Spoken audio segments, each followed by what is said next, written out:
And I'm going to have her introduce herself when we get into our live meeting. So we are live. This is Senate Health and Welfare. It is January 6th. It's the first day of our session, and we're back together as a committee. Actually, we're back here with 3 members who were here last year and 2 new members, and we're going to take some time to meet our 2 new members in just a minute. We also have a new committee assistant. Calissa, I'm going to have you introduce yourself first, if you don't mind. Calissa Wilberger, the new committee assistant or something. So, and Calissa's role is to help me put the agenda together, identify witnesses who we would all like to have, includes you, for our bills for testimony, and generally keep us running smoothly. So she doesn't work for each of you, but she works for me. However, there are times when you absolutely need help, and she's here for that. We try to be as flexible as we can. And I'll have her talk more about things later on. But first, before we do that, let's just go around the table. Introduce yourself. I know we've done this before, but it's helpful to introduce yourselves. And I'm going to introduce Nolan in just a minute. Just to say a couple words about your background and what you do. And from there, I think at this point, I'm not asking you to identify specific goals for being on the committee. Take a little time to think about that. You could do that tomorrow and the next day. So we'll have some times where we sort out in the agenda and identify things we'd like to work on. And some of that will depend on what goes up on the wall with the bills that we have in committee. We already have a number here. Okay, so I'm going to start with Senator Cummings and ask her to introduce herself. Okay, I'm Ann Cummings, and I am the Dean of the Senate, which means I don't know enough to go home when I'm ahead. I chair finance. I have chaired finance for a number of years. This year, I am very interested in health insurance. The finance committee regulates insurance. So the impact of the loss of credit on the insurance pool, on people's ability to access health care. We're working, I think, with this committee very closely as we work on that one. And we know we're going to have some issues with provider tax and the money we've gotten and put back into the system. So it's going to be an interesting year. And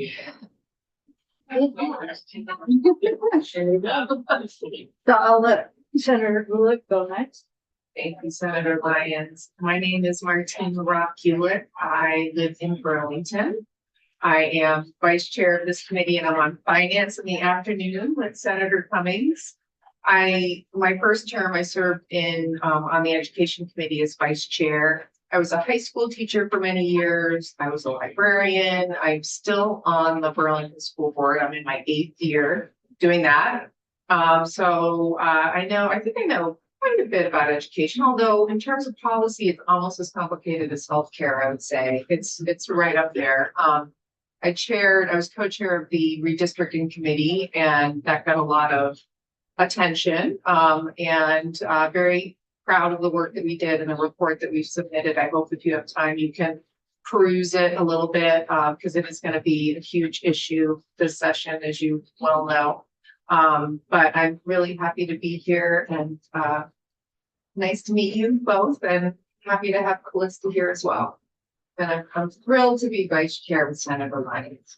It's an honor. I'm glad you're vice chair with Senator Lyons. I need all the help I can get. So I'm going to start with John over here, Worley, and just a little bit about yourself. Sure. Born in the Northeast Kingdom, lived there my entire life. Worked for the Village of Orleans as a municipal manager for over 33 years managing now. And we have an electric utility, we have a water department, wastewater department, street department, fire department, and we also manage an ambulance department, which actually does a lot of transfers for UVM. I've been on certain boards, NVDA, Vermont Development Association. I'm on the FAFSA Board of Directors, Vermont Public Power Supply Authority. I'm active in my community, and I've always enjoyed my entire life's basically been donated trying to help solve problems and work with people. So I'm getting a little bit older, and we're trying to put forth some succession planning at home. And I think this is a good opportunity. We have an individual shadowing me now, although they're not down here, but so they're starting to do more and more on their own. But I've always enjoyed municipal. I haven't done a policy for quite a while. I was on appropriations and dealt with numbers, and I deal with budgets and things like that back home. I started out on commerce, and that was a lot of policy when I was down here in the House of Representatives. So it's going to take a little while. Very, very complicated issues here. I hear a lot about it back home. The chair here has a lot of bills just that came through as we took a look as Lieutenant Governor read them. So there's going to be a lot of stuff happening, it looks like to me. And I know it's complicated. I'll do the best job I can. I'll learn as fast as I can. And I commit that to you folks. So the one thing that you have to read is that black and white bumper sticker over there. Yeah, I see it. I've already looked at it. Now, just as soon as we think we got it solved. Yeah. Always more complicated. Mhm.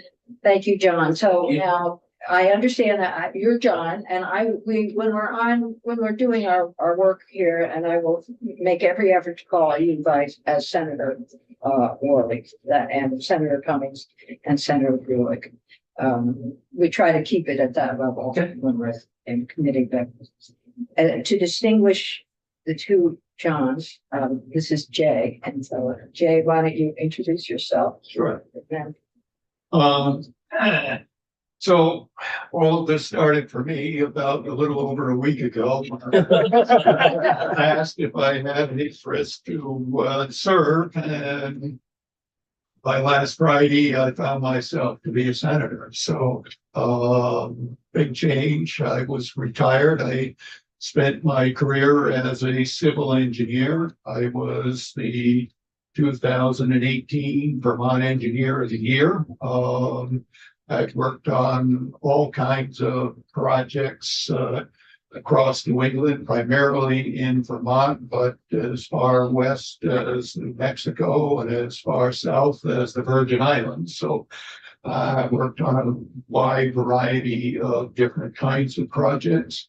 I have served and am still serving on my town's select board. I've been there for 16 years and 8 of them as chair. Let's see, what else I served on our local fire department for 35 years, 28 years as chief. We did a lot of things to help people across the state. We went up, for example, when the big ice storm hit the islands. Oh, yeah. We were up there, going around in total darkness and helping different people with their homes and flooded basements and so forth. As far as healthcare is concerned, I've been on the user side. I have not been on the policy side, but we all need a vibrant healthcare system and an affordable healthcare system and access. I mean, I worked extensively in the fire department, of course, with EMS services, and we all know that time is critical. And so when we look at healthcare and we look at some of the smaller hospitals and providers, and trying to stay alive. That's critical, in my opinion, for services to our communities. I remember we were approached on our board with EMS services. The town had been part of the development of White River Valley Ambulance Service. But Brookfield, if you know anything about it, has set up sort of three different sections of town. And for the White River to get to the West Brookfield area was quite a haul. And people approached us about services, and we eventually split the town, where Berry Town now provides half of the town, White River the other. And of course, I saw a little bit of the bickering, and I just said, hey, time out. This is not about who gets what territory. It's about service and rapidness of the ability to serve the people in our town. And then we'll talk about pricing and arrangements afterwards, but it's service number one. Good, Yeah. good decision. Yeah, thank you both. And as you're talking about EMS, I mean, you both mentioned it, and that's a key part of our healthcare transformation in the rural parts of the state. We're all in the rural parts of the state, but really most importantly in places of geographic isolation and where people need quick access. So I'm glad you're particularly appreciative of that you're both here. And it sounds like we're going to have a good time sorting out what we do in this room. I'm Jenny Lyons. I chair the committee. I've been in the Senate for a while. I've chaired Senate Natural Resources as well. You and I worked together when you were in the House. It's kind of neat. And so I will go through, some of the bills that I introduced that you mentioned earlier were on request, some by the administration, some by the Green Mountain Care Board and others, to get the discussion going in here. There are too many bills for us to do complete due diligence on each one. But what we can do is to look for common ground within and some common topics in the bills as we go forward and try to sort out how to pull things together. We've done that before.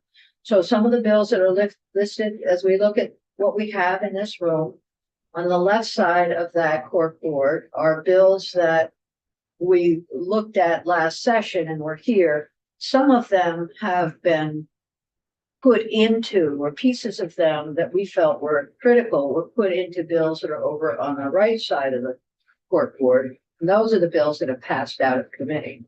We were pretty successful last year in our goal of working on reducing cost and improving access and quality to healthcare.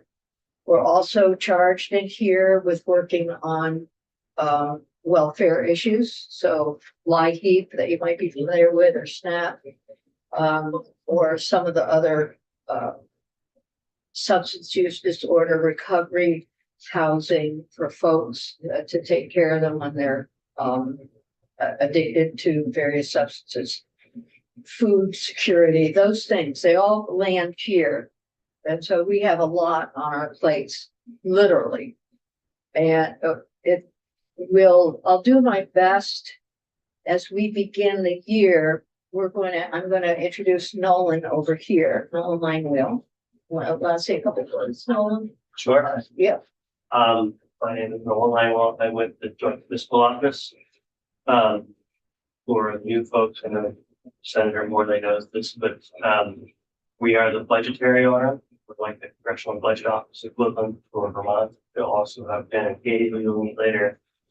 They're the lawyers. We joke around. They're the words. I'm the numbers. I'm involved with any legislation that deals with health and human services and the fiscal impact. So I be in this committee, I'll be in the House committees, I'll be in appropriations, I'll be in finance. I go where the bills are. But the other thing that I would extend to the new senators is one of the important part of my job is to help bring people up to speed. And I have a lot of like Medicaid 101, healthcare system 101 that I have to sit down with you, individually or together or whatever to kind of help build your baseline of knowledge. So you extend that invite anytime you want. If I can give you my contact, you can set up time in a meeting, we can do weekly, one big thing that putting it out there. That if you guys want to sit down with me, I'm happy to help get you. And I will say, take him up on the offer because he's a wealth of information. And we're lucky to have him. So we'll see. Remember I said that. I remember I said that. We are lucky. We are very fortunate in the staff that we have, and you will meet Katie McClellan and Jen Carvey. They will be the two principal lawyers who come in and help us go through the language of the bills to make sure our legislation is constitutional ultimately and understood. So just quickly, just a quick bit of housekeeping stuff. We meet at 9 o'clock in this committee. Some committees start earlier. My goal is that we are all here at 9 and we can begin work at 9. If we start showing up too late, I put myself in this bucket, but if we start showing up too late, we'll start earlier, just so we make it on time. And, but 9 o'clock is good. If we get to the crossover time when bills have to get to the House, which is that last week of February, first week of March, all of our bills have to be out of our committee. All the bills we're going to pass this year have to be out of our committee and over to the House. So if we need a little more time, it's crunchy then, it's very crunch time, very close. We might start earlier, but basically 9 o'clock. And that doesn't go for Tuesday. Tuesday, I'll announce our time on the floor, or you'll know ahead of time. And every other day is 9 o'clock. And please respect that. Also respect the committee process in here. The chair will retain control of the discussion. If you want to make a comment or ask a question, just raise your hand. The whole point of having witnesses is to hear what they have to say. So if you have a question of clarity, you don't understand, then we'll interrupt or we'll ask them if they want to be interrupted when they're giving their testimony. But basically, we're here to listen what they have to say. And then hopefully there'll be some time for question and answer. Try to save that. So we have a defined amount of time for folks, and then we give them a little bit of time at the end for a couple of questions. And we can always invite people back. Sometimes we'll have little conversations around the room, and that's helpful. So we can listen to the advocates who are here, who have an interest, and help us understand the differences of opinion or the collaborative process. So that's where we are with that one. Remember, raise your hand to speak. I actually got something I wanted to say. Do you mind if I interject something? Please. The healthcare landscape is so full of acronyms and they can be mind-boggling. So don't hesitate to ask for clarification about an acronym. We do it all the time, and it's just really important to know what we're talking about. Yeah, as we could say DIVA. What would you say? Yeah. What's DIVA? Did we have a glossary? We do somewhere. Somewhere We'll there's a try to copy. get that. Our Ledge Council made up a long list of all the acronyms. So we'll have to look for that. Thank you for bringing that up. Yeah. We'll do that. So don't forget to raise your hand. You see it's effective. And then we'll listen to our witnesses. The one thing I ask of you is I know that we're all passionate about these topics. There are some topics that really resonate. Try to avoid speeches. Okay, it's okay to ask a question. And then when we get to putting the bills together, we know where we stand. We're going to vote yes or no. But we don't need to speechify in here. When we're in here, we're just human beings trying to solve a problem. We're not one political party or another. We are just here to fix problems that we hear about from our constituents. And we know they're plenty. The other thing is, I think, did you each get, you got this, good, an iPad? We tend to be electronic in here, going through all of our bills and things. But we also are hybrid. There are times when you want a printed copy of testimony, or a PowerPoint, or a bill. So that we're not fully electronic. Try to avoid cutting trees as much as possible, but that's that. So if you have a need for a printed copy of something like a witness testimony, we can have Calista get that, or if it's something that you can print out in the legislative branch. So, I mean, that's really it for us. We will start talking about all the work that's being done right now. The administration is working really hard on the rural health care transformation grant that they are getting. But that's a new grant, and that's a newly developed concept. The administration is also working on Act 167, Act 51, Act 68, the whole transformation of healthcare in Vermont that we've been looking at in here, and that they're doing amazing work with hospitals, trying to build hospital financial sustainability. Last year, we worked very hard to ensure solvency for Blue Cross and Blue Shield. And as Senator Cummings knows, we all know, we still have insurance issues that'll confront us. So tomorrow, I'm going to ask us to be ready to identify an area of interest for you. I mean, as much as you can. I have priorities, and my priorities will sit right out front. I will not apologize for that. They will be at the top of the list, and we're all going to suffer because of that. And but everyone out in the outside world, out of this building, is working hard on our healthcare transformation that we have passed through legislation, and that we are trying to ensure will help Vermonters. And at some point, we'll have folks in to talk about that a little bit. The Green Mountain Care Board is working really hard on looking at how to reduce hospital costs and maintain our insurance rates at a level that we can afford. So there's a lot going on. Senator Cummings. I wasn't here when we did transformation. We had 2 new members last year. We had 2 new members this year. I think it would be really helpful to do, I like bullets, but just a really quick, presentation on what does hospital transformation mean? What's it taking us to? Okay. And I find that helpful, and I'm pretty sure if you hear, what was it, 4 or 5 years ago, then everybody knows what it is. But 167 was which year? 2022. Yeah, Yeah, it's been a bit. I mean, I think that would. Right, and 51 was 2023, and then 68 was last year.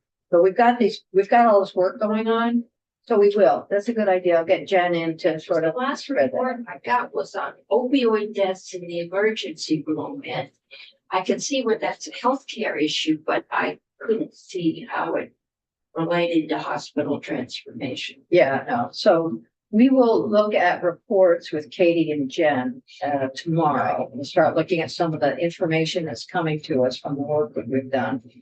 And we'll be putting exactly what you've asked for on as soon as Friday.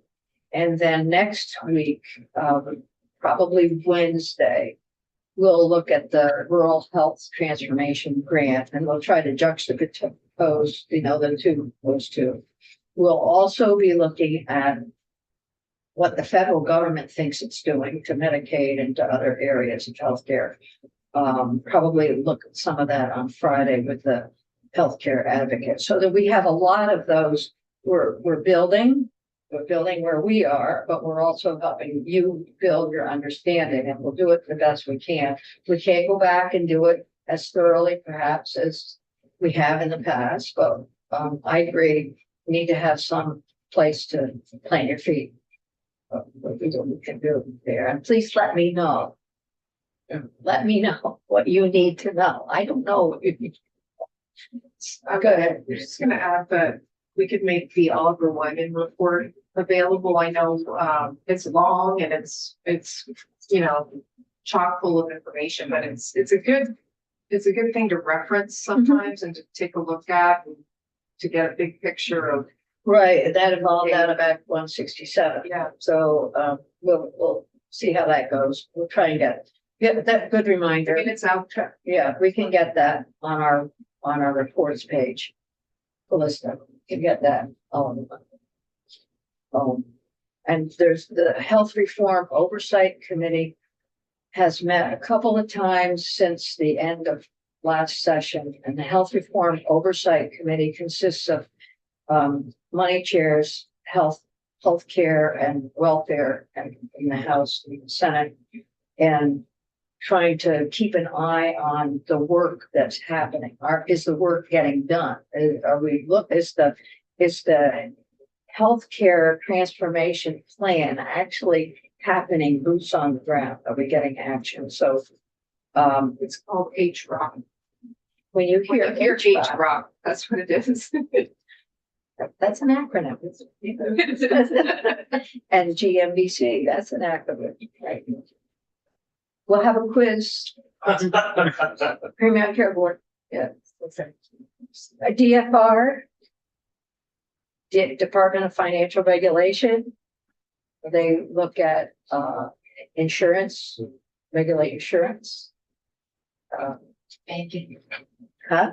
banking. Banking and insurance, we don't care about that. They know, I do. These are issue. Well, you know, I think we're gonna have a lot of time to talk about a lot of things. Let me know where you feel huge gaps as we hear from folks. Say, "Ooh, I need to know more." We'll try to figure out how to help with that. And I personally am happy to sit down and chat with you at any time.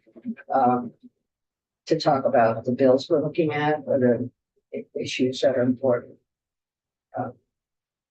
And I will just highlight that at the top of my list this year is to keep an eye of oversight on the work that we are doing in this state, and also the information and the changes that are coming to us from the federal government. That's one oversight of those two. And then primary care. Primary care is at the top of my list for our next steps. to Get there. And there's a lot that everyone wants to do. Just amazing, which is good. Good. Well, I've chatted enough. Anything else, sir?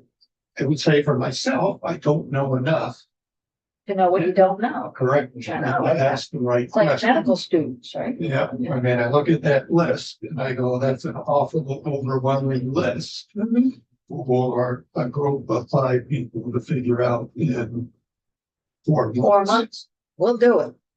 Just so you know, the bills on the left side, with the exception of 2 of them. I think it's 157 and 237, of which the 2 are the optometrist bill and the psychologist prescription bill. We will pull those off of that side. The ones that are left over from last year. I don't know that there are too many others left over from last year that we'll look at, that we've really looked at those and done our work on them. And then the new bills that come in, we'll try to sort out. And I agree, it's a lot. And you learn a lot. If you go through one bill, it really is kind of neat, you know. It's like going through a blueprint. You learn a lot. Yes. And, Senator, go ahead. I was just gonna say, my first year here, I was down housing, economic development, general, and we did electric restructuring. I knew nothing, but I was coming out of being mayor of Montpelier, and my motto that year was, I've learned municipal sludge, I can learn this. Yeah. You just don't expect yourself to know it all, but you have learned things and given patience, you'll learn.